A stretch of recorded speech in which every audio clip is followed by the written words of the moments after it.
ప్రవర్తనని సంపాదించడానికి ఏ ఏ మార్గాలు ఉన్నాయి, అనుసరించదగిన మార్గాలు ఏంటి? యోగం, పతంజలి చెప్పిన యోగం. దాన్ని ఎలా ప్రాక్టీస్ చేయవచ్చు? చేస్తారా కాసేపు? పాదాలు రెండు క్రాస్ చేసుకోండి. Just 1 minute. అది ఉంచండి. Just cross your feet like this. Okay, put your hands like this. Okay, కళ్ళు రెండు మూసుకోండి. Just 1 minute. కళ్ళు రెండు మూసుకోండి, కళ్ళు తెరవద్దు, హాయిగా కూర్చోండి. శ్వాస మీద ధ్యాస ఉంచండి. Observe your breath. మీ బయట నుంచి లోపలికి పోయే గాలి, లోపల నుంచి బయటికి పోయే గాలి, దీన్ని అలా అబ్జర్వ్ చేస్తూ ఉండండి. మీరు 1 నిమిషం కాసేపు మీరు అలా కళ్ళు రెండు మూసుకోండి. నేను కొంచెం పాడతాను, దాంతోపాటు మీకు అర్థమైపోతుంది ఏం చేయాలి. నమో శేషదమా కళ్ళు రెండు మూసి తలపులన్నీ త్రుంచి శ్వాస ధ్యాస ఉంచెదమా నమో శేషదమా కళ్ళు రెండు మూసి తలపులన్నీ త్రుంచి శ్వాస ధ్యాస ఉంచెదమా నమో శేషదమా చిత్తవృత్తుల శాంతము అది ధ్యానము. చిత్తవృత్తుల శాంతము అది ధ్యానము. ధ్యానము శేషదము. శ్వాస మీదే ధ్యాస అది ధ్యాన రీతి. శ్వాస మీదే ధ్యాస అది ధ్యాన రీతి. ధ్యానము శేషదమా. శ్వాసయే గురువు, శ్వాసయ మార్గము, శ్వాసయ ప్రాణము, శ్వాసయ జీవము, జీవము శ్వాసనే కూడెదమా. ధ్యానము శేషదమా. Thank you. ఇది పద్ధతి. పూర్తిగా శ్వాస మీద ధ్యాసే ధ్యానం అంటారు. అంటే ఇప్పుడు మీరు 1 నిమిషం కూర్చున్నారు కదా, మీ వయసు ఎంత? 31. అయితే 31 minutes కూర్చోవాలి. అప్పుడు మీ మనసులోని ఆలోచనలు పోతాయి, బాగా తగ్గుతుంది. నాకు ఇక్కడ కొన్ని ప్రశ్నలు తలెత్తినాయి గురూజీ. అంటే శ్వాస మీద ధ్యాస అన్నారు. శ్వాస అనేది హ్రస్వంగా ఉండాలా, దీర్ఘంగా ఉండాలా? ఎక్కువ అంటే త్వరగా గాలి లోపలికి పీల్చి బయటకు వదలటం ఒక పద్ధతి. Small, simple, natural, soft, tender breath. అంటే సరళమైన, స్వాభావికమైన, హ్రస్వమైన శ్వాస. ఇప్పుడు ఈ 1 నిమిషంలో అయితే నా మనసు ప్రశాంతతగా అనేది ఇంకా ఎలా పడలేదు. మరి ఎంతసేపు ఉంటే? చెప్పానుగా 31 minutes అని చెప్పేసి. అంటే కొన్ని రోజుల తర్వాత ఉంటుందా? స్టార్టింగ్ డే నుంచే 31 minutes ఉంటుంది. దీనివల్ల పూర్తిగా మనం ఏం సాధించవచ్చు? పరిపూర్ణత ఏంటి? మీరు చెప్పిన బుద్ధుడు, మహావీరుడు ఏం సాధించారు తెలుసా మీకు? అందరూ బుద్ధుడు, మహావీరులు అయిపోతే వాళ్ళు ఏం సాధించారో తెలుసా అని అడుగుతున్నారు. తెలుసు. మరి తెలిస్తే ఇంకేమిటి? అదే మరి మీరు సాధిస్తారు. ఎందుకు అడుగుతున్నాను నన్ను? ఇప్పుడు ఉన్నది అన్నిటిలోకి కర్మయోగం గొప్పది, ఎవరి పని వాళ్ళు చేస్తే మొత్తం దేశమే బాగుపడుతుందని చెప్తారు. అందరూ బుద్ధులు, మహావీరు లాగుంటే పోషించేది ఎవరు దేశాన్ని? నా ఉద్యోగం నేను చేసుకుంటూ నేను బుద్ధుడిని అయ్యాను. మీ ఉద్యోగం చేసుకుంటూ మీరు బుద్ధుడు కండి. బుద్ధుడు, వర్ధమాన మహావీరుడు అన్ని పరిత్యజించి ఒక సన్యాసి లాగా మాత్రమే జీవించారు. ఓకే, మీ యొక్క 24 గంటలు ఉంది కదా, పనికిరాని వెధవ మాటలు ఎంతో మాట్లాడుతుంటాంగా, అది కట్ చేసి ధ్యానం చేయాలి. అప్పుడు బుద్ధుడు అవుతాడు. అంటే మనం చేసే పనిలోనే కొంత సమయాన్ని చేసే పనిలో కాదు, పిచ్చి పిచ్చి మాటలు మాట్లాడుతుంటాంగా పొద్దుగూకులా, అది 4 గంటలు 5 గంటలు ఉంటుంది. దాన్నంతా ధ్యానంలో పెట్టాలి. అప్పుడు బుద్ధుడు అవుతాం. ఏ సమయంలోనైనా ఎంచుకోవచ్చు రోజులు? Any time. పొద్దున్న, మధ్యాహ్నం, సాయంత్రం, రాత్రి, ఎప్పుడు మీకు దొరికితే వీళ్ళని కూర్చోడం అంతే. కూర్చొని దీనికంటే ఒక ప్రత్యేకమైన ప్రదేశం కానీ, ప్రత్యేక పోస్చర్ కానీ అదేం అవసరం లేదంటే హాయిగా కూర్చోవాలి, చూసుకోవాలి. కూర్చున్నాగా అలాగే. మీరు ధ్యానం చేసే సందర్భంలో పాట పాడారు, అలాగే వేణువు కూడా వినిపిస్తుంటారు ఆహా మీరు. ఆహా. దానివల్ల ఎలాంటి పరిణతి, ఎలాంటి మార్పు పాఠశాలలో కలుగుతుంది? వేణు అంతే, రెండు సంగీతమే కదా. అది డిస్టర్బ్ చేయదా కాన్సన్ట్రేషన్? సంగీతం ఏమనుకుంటున్నారు మీరు? చెప్పండి. సంగీతం గొప్ప. భలేవారే. సంగీతం అయితే పాము కూడా లేచి ఆడాలి. మనిషి ఎలా ఆడతాడు మరి? సంగీతం చాలా మహత్తరమైనది. దానికన్నా మహత్తరమైనది ధ్యానం. కనుక ఆ సంగీతము, ఆ ధ్యానము, ఆ జ్ఞానము అంటే నోటితో కొంత జ్ఞానం కూడా ఇస్తున్నాను మీకు, అవునా కదా? చిత్తవృత్తుల శాంతము అది ఏ ధ్యానము అన్నప్పుడు నేను రెండు ఇచ్చాను ఇక్కడ. ఒకటి మీకు ఆ జ్ఞానం కూడా ఇస్తున్నాను, ధ్యానం అంటే ఏమిటో. రెండు సంగీతం పాడుతున్నాను. మూడవది ఏంటంటే, నేను కేవలం సంగీతజ్ఞుని కాదు, నేను ఒక యోగీశ్వరుణ్ణి. కనుక నాలోంచి ఆ వేవ్స్ కూడా వస్తాయి, మీకు తాగుతాయి. ఇవన్నీ కలిపి మిమ్మల్ని మంచి చక్కటి ధ్యాన స్థితిలో ఉంచుతాయి. అయితే ఎవరి వయసు ఎంత ఉందో అన్ని నిమిషాలు, that is the critical minimum time. మీరు మన రాష్ట్రంలో కాకుండా దేశంలో చాలా ప్రాంతాల్లో కూడా ధ్యానానికి సంబంధించిన లెక్చర్స్ ఇస్తుంటారు కదా. ఎక్కడెక్కడ ఇస్తారు, ఏం చెప్తారు? వేరే భాషలో వాళ్ళకి అంటే వాళ్ళ స్థల పరిస్థితులకు అనుగుణంగా మార్చుతారా, లేకపోతే అందరికీ భారతదేశంలో కానీ దేశకాల పరిస్థితులకు అతీతమైనది ధ్యానం. పిల్లలకి పెద్దలకి ఇదే, ఆడ మగకి ఇదే, పండిత పామర్లకి ఇదే, ఇండియాలోను చైనాలోను అమెరికాలోను ఇదే. No difference. మీరు రెగ్యులర్ గా క్లాసుల్లో ఏం చెప్తారండి? ఇదే చెప్తా. ఇప్పుడు మీకు ఏం చెప్పాను? మీకు చెప్పిందే చెప్తాను. ఉప్పు ఉప్పే ఎక్కడైనా. సామాజిక సేవా కార్యక్రమాలు లాంటివి ఏమైనా చేస్తున్నారా? ఇదే సామాజిక సేవ, ఇంతకన్నా మించిన సామాజిక సేవ లేదు. దేశ పరిస్థితులు మార్చాలంటే ప్రస్తుతం మనం ఒప్పుకోకపోయినా రాజకీయ నాయకుల చేతిలోనే ఉంది. ఎవరి చేతిలో లేదు. ఎవరి జీవితం వారి చేతుల్లోనే ఉంది. సారీ. ప్రస్తుతానికి మనల్ని పరిపాలించే ఎవరు మిమ్మల్ని పరిపాలించలేదు, మిమ్మల్ని మీరు పరిపాలించుకుంటున్నారు. సారీ. మనకంటూ కాన్స్టిట్యూషన్ గానీ చట్టాలు గానీ అవసరం కదండి. ప్రధానమంత్రి రాష్ట్రపతి అనేది తప్పదు కదా. నేనే ప్రధాని, నేనే రాష్ట్రపతి అనుకుంటే కుదరదు కదా. మీ జీవితానికి మీరే ప్రధాని, జీవితానికి ఆ ప్రధాని కాదు. అంటే నేను అడగబోయేది ఏంటంటే, రాజకీయంలో కొంత కుళ్ళు అనేది వస్తుందని చెప్పి అందరూ అంటున్న మాటే. దాన్ని అందుకే సోక్రటీస్ ఏమన్నాడంటే, ఆధ్యాత్మికవేత్తలే రాజకీయ నాయకులు కావాలి అన్నాడు ఆయన. Only philosophers should become Kings. అవును, ఆదర్శం వేరు, ప్రాక్టీస్ వేరుగా ఉంటుంది కదా. అంటే జీవితం కూడా అలానే ఉంటుంది. వాళ్ళు ఏంటి ఆదర్శము, అది మన ప్రాక్టీస్ లా ఉండాలి. లేకపోతే అస్తవ్యస్తంగానే ఉంటుంది. మరి ఎందుకు? స్వామీజీ, ధ్యానం చేసేటప్పుడు ఆహార నియమాలు కానివ్వండి, ప్రవర్తన పద్ధతులు కానివ్వండి, ఎలా ఉండాలంటారు? ఇప్పుడు ధ్యానం చేసేటప్పుడా ధ్యానం చేయడం కోసమా?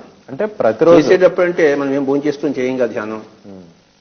అంటే ధ్యానం కోసము ధ్యానం చేసే రోజుల్లో అదే ఆహార నియమాలు. అంటే ధ్యానం చేసే రోజు అంటే ప్రతిరోజు ధ్యానం చేయాలి, జీవితాంతం ధ్యానం చేయాల్సిందే. అండర్స్టాండ్? ప్రతి మనిషి ప్రతిరోజు జీవితాంతం ధ్యానం చేయాల్సింది. ఇది కంపల్సరీ.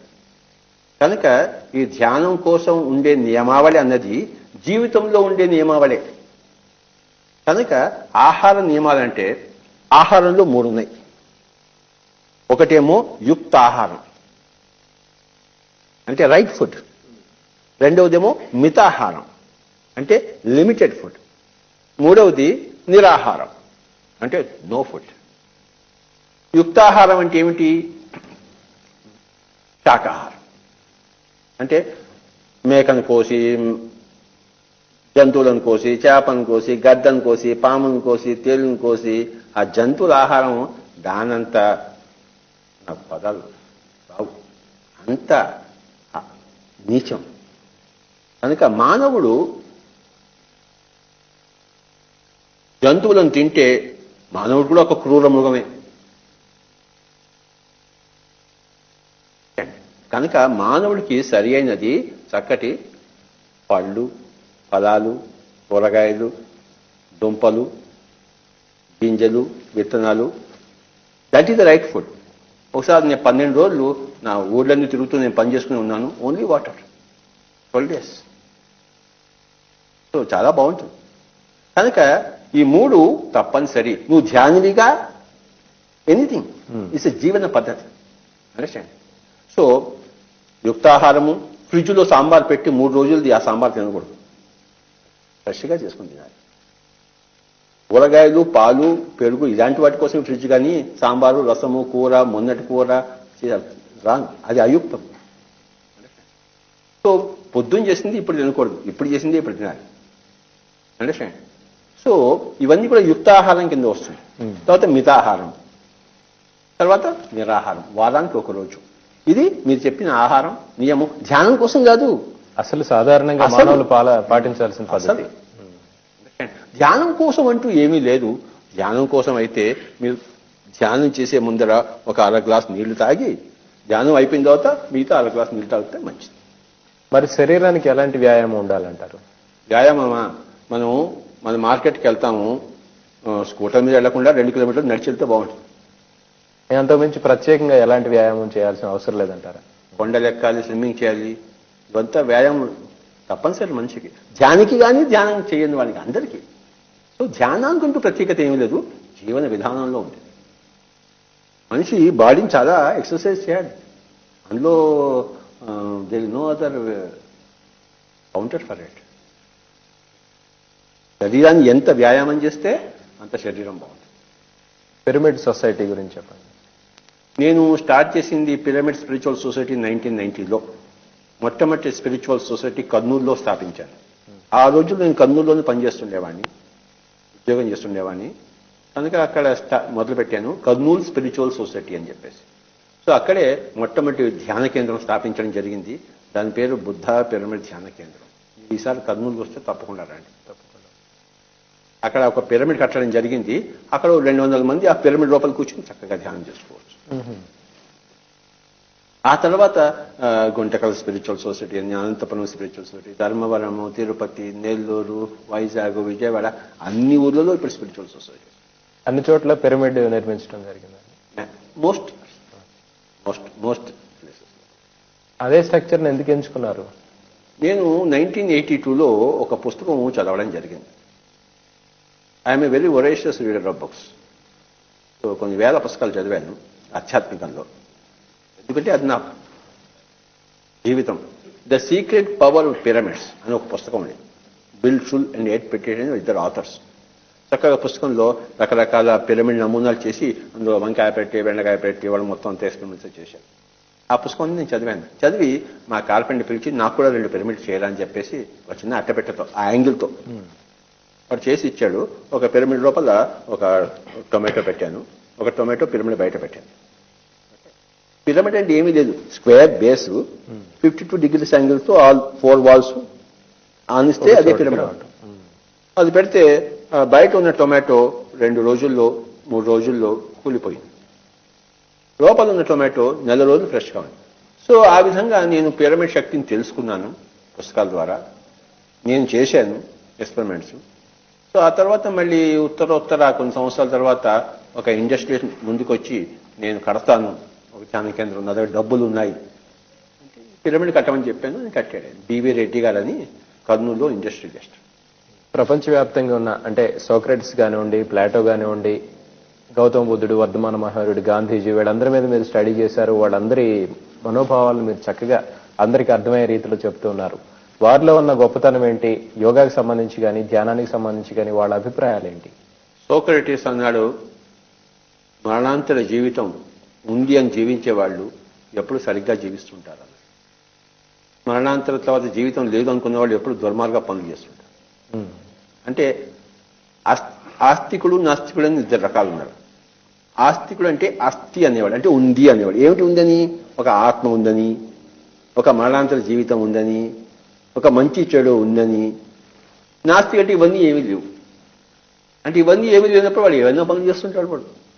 కనుక నాస్తికత్వం అనేది దుర్మార్గాలకు దారి, ఆస్తికత్వం అనేది సన్మార్గం దారి అని చెప్పాడు. అది సోక్రటీస్ చెప్పాడు. రమణ మహర్షి ఏం చెప్పాడు? నిన్ను నువ్వు తెలుసుకో అన్నాడు. గౌతమ బుద్ధుడు ఏం చెప్పాడు? అప్పో దీపోభవ, నీకు నువ్వే దీపానుక. వేదవ్యాసుడు ఏం చెప్పాడు? ఉద్ధరేద ఆత్మనాత్మను, ఎవరిని వాడే ఉద్ధరించుకోవాలి. ఇలా అందరూ చెప్పారు. అందరూ చెప్పింది ధ్యానమే ఆధ్యాత్మికతే. 2, ఒకటి ఆధ్యాత్మికత అంటే ఆత్మ పదార్థం ఉంది అని, 2 ధ్యానం అంటే నీ మనసు శూన్యం చేసుకుని తద్వారా నీ ఆత్మ పదార్థాన్ని నువ్వు తెలుసుకోవడం అన్నమాట. మనసు శూన్యమైతేనే కానీ నీ ఆత్మ పదార్థం నీకు తెలియదు. సత్ప్రవర్తన అన్నారే మీరు, అంటే ఆ ఆత్మ అనే సత్యంలో తెలుసుకుని అందులో జీవించే విధానాన్నే సత్ప్రవర్తన అంటారు. అంటే మీరు అనుకుంటున్న సత్ప్రవర్తన వేరే, మాకు తెలిసిన సత్ప్రవర్తన వేరే. ఆత్మగా జీవించడమే సదా ప్రతి ఆలోచనలోనూ, ప్రతి వాక్కులోనూ, ప్రతి కర్మలోనూ దాన్నే సత్ప్రవర్తన అని నేను అంటాను. అది బుద్ధుడు చేశాడు, సోక్రటీస్ చేశాడు, రమణ మహర్షి చేశాడు, లక్షల మంది చేశాడు. ఇంకా మీరు నేను కూడా చేయాలి. మెడిటేషన్ అనేది ఒక సైన్స్ అంటారా, లేకపోతే ఎలాంటి బేసు లేని ఒక ఆలోచన మనకు మనం ఊహించుకొని చేసేదంటారా? అది ఊహ అయితే నేను ఇక్కడ ఉండేవాడినే కాదు, మీరు నన్ను ఇంటర్వ్యూ చేసేవాడే కాదు. అది సైన్స్ కనుకనే, ఆ సైన్స్లో నేనేదో సాధించాను కనుకనే నన్ను మీరు పిలిచి ఇంటర్వ్యూ చేస్తున్నారు. ఊహ అయితే మీరు నన్ను పిలవరు. ఇది శాస్త్రము, సైన్స్. సైన్స్ అంటే ఏంటి చెప్పండి డెఫినేషన్?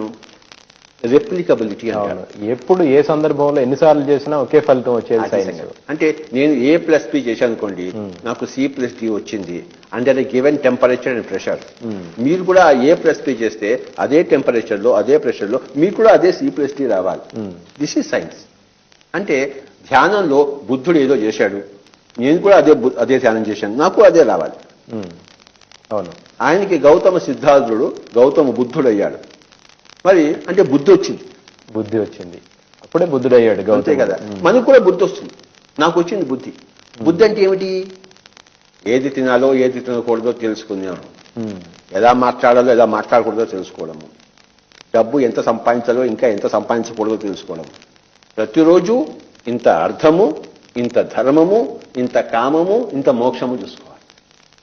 ధర్మ, అర్థ, కామ, మోక్షం చతుర్విధ పురుషాలు కదా. అంటే ప్రతిరోజు ఇంత ధర్మం చేయాలి. అంటే ఏంటి? కాస్త పక్కవాడిని చూసుకోవాలి. మీ వైఫో, మీ తల్లిదండ్రులో, మీ పిల్లలో వాళ్ళంతా మీ పక్కవాళ్ళే కదా. అది మీ ధర్మం. అర్థం, ప్రతిరోజు ఒక 2 బస్తాలు మోసి 2 రూపాయలు సంపాదించాలి. కామం, ప్రతిరోజు కాస్త మీ ఆకలిని చూసుకోవాలి, మీ యొక్క కామం చూసుకోవాలి, మీ యొక్క సొంత కోరికలు మీకు ఉంటాయి కదా. తర్వాత మోక్షం అంటే ప్రతిరోజు జ్ఞానం ఏమిటి, సత్యం ఏమిటి, శాశ్వత సత్యం ఏమిటి అని ప్రతిరోజు మోక్షం చూసుకోవాలి. పుట్టిన ఫస్ట్ 25 సంవత్సరాలు కామం అని, తర్వాత 25 సంవత్సరాలు అర్థం అని, తర్వాత ధర్మం అని, చచ్చిపోయే ముందర మోక్షం అని. That is not correct. ప్రతిరోజు ఈ 4 ఉండాలి. అంటే 100 ఏళ్ల ముసలాడు కూడాను కామంలో ఉండాలి, 10 ఏళ్ల పిల్లాడు కూడాను మోక్షంలో ఉండాలి. అంటే these are all 4 everyday components. ఇప్పుడు చతురాశ్రమాలని పెట్టారు కదండి, బ్రహ్మచర్యం, వానప్రస్థం, గృహస్థాశ్రమం. బ్రహ్మచర్యం అంటే ఏమిటి? అంటే వాడు తల్లిదండ్రుల దగ్గర ఉంటాడు, గురువు దగ్గర పోయి విద్య నేర్చుకుంటాడు, బ్రహ్మచర్యం. తర్వాత గృహస్థాశ్రమం, వాడికో సంసారం ఉండాలి, వాడు కాస్త ప్రపంచాన్ని చూడాలి. తర్వాత వానప్రస్థాశ్రమం, తన పిల్లల్ని వదిలిపెట్టేసి భర్త భార్య ఇద్దరు కాస్త కమ్యూనిటీని చూసుకోవాలి. తర్వాత భర్త భార్య కూడా విడిపోయి మొత్తం జగత్తును చూసుకోవాలి, అది సన్యాసాశ్రమం. ఈ 4 ఆశ్రమాలు కంపల్సరీగా ఉండాలి చచ్చిపోయే లోపల. అది కరెక్ట్ జీవన పద్ధతి. తర్కంతో జ్ఞానాన్ని సంపాదించవచ్చు అంటారా? మెడిటేషన్ లేదా భక్తి మార్గం ద్వారానే సాధ్యం? Only meditation. తర్కంతో ఏ తర్కం వస్తుందంతే. అది అనుభవం కదా. నేను శరీరంలోంచి బయటికి రావాలి, ఆ శరీరం నేను కాదని తెలుసుకోవాలి, అది అనుభవ జ్ఞానం. 3 laws of science of meditation అంటారు కదా, అవి ఏంటంటే? You are right.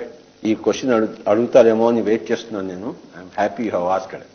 ఎలాగైతే న్యూటన్ లాస్ 3 ఉన్నాయి కదా, అలాగే mc² అని, అది థర్మోడైనమిక్స్ ఎనర్జీ గురించి. లాస్ ఆఫ్ మోషన్ న్యూటన్, తర్వాత థర్మోడైనమిక్స్. అలాగే సైన్స్ మెడిటేషన్ కూడాను 3 లాస్ ఉన్నాయి అని నేను అనుకున్నాను. ఇలా ఏంటంటే స్వామీజీ శ్రద్ధగా వినండి, ఎప్పుడైతే మీరు శ్వాసను గమనిస్తారో అప్పుడు మీ మనసు శూన్యమైపోతుంది. అది ఫస్ట్ లా. మీరు మంత్రం చెప్పారనుకోండి, ఓం మణి పద్మేహం, లేదా ఇంకేదో మంత్రం, మీ మనసు శూన్యం కాదు. మీరు శ్వాసతో కూడి ఉండాలి, అప్పుడు మీ మనసు శూన్యం అవుతుంది. ఫస్ట్ లా. సెకండ్ లా ఏంటంటే ఎప్పుడైతే మీ మనసు శూన్యం అయిపోతుందో బయట ఉన్న విశ్వశక్తి శరీరం లోపలికి వస్తుంది. మీరు ఒక ప్లాంట్ చూసారా? ఒక మొక్కకి రూట్ సిస్టమ్ ఉంటుందా? మరి రూట్ సిస్టంలోకి సాయిల్లోని నీరు మరి ఖనిజాలు ఎలా వస్తాయి చెప్పండి? వస్తాయా రావా? వేరు ద్వారా పీల్చుకుంటారు. వస్తాయా లేదా? అలాగే అక్కడ సెమీ పర్మియబుల్ మెంబ్రేన్ ఉంటుంది, ఆస్మాసిస్ ద్వారా వస్తుంది. అంటే ఇది కూడా మనస్సు కూడాను సెమీ పర్మియబుల్ కావాలి, ఇక్కడ డెన్సిటీ తగ్గాలి, అప్పుడు బయట ఎనర్జీ లోపలికి వస్తుంది. ఇక్కడ ఊరికి ఆలోచన పుట్ట ఉందనుకోండి, ఆలోచన ద్వారా మన శక్తి బయటికి వెళ్ళిపోతుంటుంది, బయట శక్తి లోపలికి రాదు. ఇక్కడ ఆలోచన శూన్యం అయినప్పుడు సింపుల్ ఫిజిక్స్, మెటాఫిజిక్స్. ఇక్కడ ఆలోచన శూన్యం అయినప్పుడు బయట ఎనర్జీ లోపలికి వస్తుంది, అది సిద్ధాంతం. ఇక్కడ ఆలోచన శూన్యం కావాలంటే శ్వాస మీద ధ్యాస పెట్టాలి. శ్వాస మీద ధ్యాస ఉంచితే మనసు శూన్యమవుతుంది అనేది ఫస్ట్ లా. మనసు శూన్యమైతే బయట శక్తి లోపలికి వస్తుంది అనేది సెకండ్ లా. థర్డ్ లా ఏంటంటే ఎప్పుడైతే శరీరం ఆ శక్తితో బాగా నిండి ఉంటుందో అప్పుడు మనకి రకరకాల ఆత్మ యొక్క శక్తులు మనకి అనుభవానికి వస్తాయి. ఆ ఆత్మ యొక్క శక్తులు అనుభవానికి వచ్చినప్పుడు యోగీశ్వరుడు, కృష్ణుడు యోగేశ్వరుడు అయ్యాడు, ఆయనకి ఎన్నో శక్తులు వచ్చాయి. ఓకే, అలాగే ఎవరికైతే హనుమంతుడు ఎగిరాడు గాల్లో, ఎలా ఎగిరాడు? ఆయన ధ్యానం చేశాడు. వాయుపుత్రుడు, పవనపుత్రుడు, శ్వాస మీద ధ్యాస, అది పాయింట్. మొదటి సూత్రం మీద రెండు కూడా ఆధారపడే తర్వాత సబ్సిక్వెంట్. కనుక నేను అందరినీ ఏం చేస్తుంటాను, అయ్యా స్వామి కళ్ళు రెండు మూసుకో, శ్వాస మీద ధ్యాస పెట్టాడు అని గంట 2 గంటలు 3 గంటలు కూర్చోబెట్టేస్తాడు. 5 నిమిషాలు మొదలు పెడతాను, అర్ధగంట సేపు కూర్చోబెట్టేస్తాను. మీరు మ్యూజిక్ ద్వారా అంటే వేణువు ఊదటం ద్వారా మనిషిని ఒక తాదాత్మ్యంలోకి తీసుకెళ్లిపోయి అట్లా 2-3 గంటలు కూర్చోబెడతారేమో మాయ చేసి? మాయ చేస్తాను. సంగీతం అనేదే ఆ మాయలో నేను పడ్డాను. అది మాకు కూడా వినిపించవచ్చు కదా. ఆహా, అయితే నేను ఫ్లూట్ వాయించాలంటే మీరు కాసేపు ధ్యానం చేయాలి. మళ్ళీ 2-3 గంటలు అయితే కాదులే, 2 నిమిషాలు. సరే, ఓకే. మీరు ఏం చేస్తారంటే మళ్ళీ ఇందాకట్లాగా ఇలా అన్ని వెళ్ళి పెట్టుకోండి, హాయిగా కూర్చోండి, కళ్ళు రెండు మూసుకోండి. మీరు నా సంగీతం వినడానికి ప్రయత్నం చేయొద్దు. ఓకే, మీరు మీ శ్వాస మీద ధ్యాస ఉంచాలి. ఈ సంగీతం మీరు ప్రయత్నం చేసినా చేయకపోయినా మీ చెవుల్లోకి చూస్తుండిపోతుంది. అండర్స్టాండ్? ప్రయత్నం చేయకూడదు. మీ ప్రయత్నం ఎక్కడ ఉండాలి? మీ ధ్యానం. మీ ధ్యానానికి ఇది ఉపకరణం. అండర్స్టాండ్? కనుక మీరు ధ్యానం చేస్తుండండి. ధ్యానం అంటే ఏమిటి? శ్వాస మీద ధ్యాస. అండర్స్టాండ్? సో మీరు మీ పని మీద కాన్సన్ట్రేట్ చేస్తుంటే నేను నా పని మీద కాన్సన్ట్రేట్ చేస్తాను. ఓకే, జస్ట్ 1 నిమిషం సరే, కళ్ళు రెండు మూసేసుకోండి.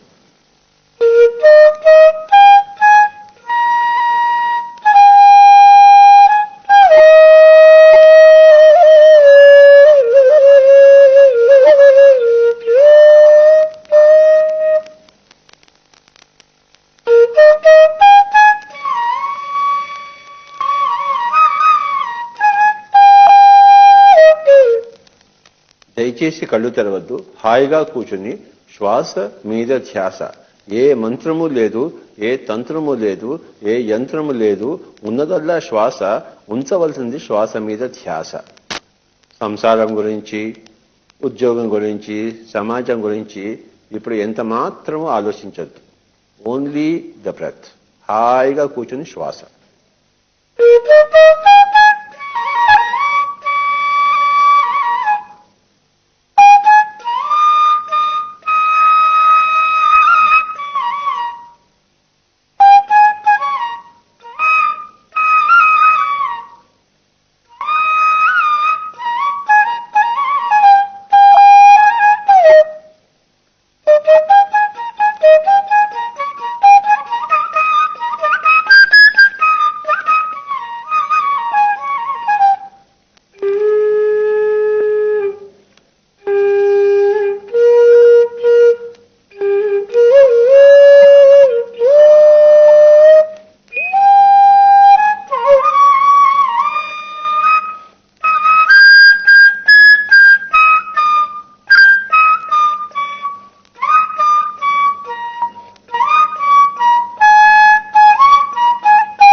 చిన్న మోసం చేశాను. 1 నిమిషాన్ని 2 నిమిషాలు కూర్చోబెట్టాను మిమ్మల్ని. సారీ, తెలియలేదు.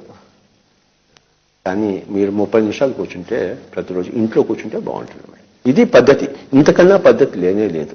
జ్ఞాన చక్షువు అంటే మూడో కన్ను లాంటిది ఏదైనా ఉద్భవించి అది చాలా దూరం లేండి.